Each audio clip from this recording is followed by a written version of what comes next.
అటువంటి మహానుభావుని అలా మనం గుర్తు చేసుకుంటున్నామంటే కిందనే ఇలా గుర్తు చేసుకుంటాం. ఇప్పుడు కూడా మనం గుర్తు చేసుకుంటాం అంటే మనం చిరస్మరణీయుడు అని కూడా గుర్తుంచుకోవాలి. మనము ఒక ఓటు అనే చైతన్యం కావాలి.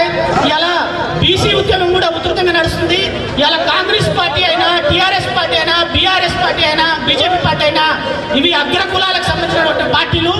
రానున్న రోజులలో మన బహుజన పార్టీ కూడా వచ్చినప్పుడే అది సాధ్యమవుతుంది, లేకపోతే అంతవరకు దాకా సాధ్యం కాదు. మన రాజ్యాధికారం రావాలంటే ఆ రోజు 350 సంవత్సరాల కిందనే బీసీ ఉద్యమ నాయకుడైనటువంటి సర్దార్ సర్వాయి పాపన్న మహారాజు గారు ఆ రోజు ఏదైతే సాకలి సాయన్న, మంగలి మాసన్న, పేర్మల్లు ఒక పిడికిల మందితోటి అలా యుద్ధం చేసి రాజ్యాధికారాన్ని సాధించడం జరిగింది.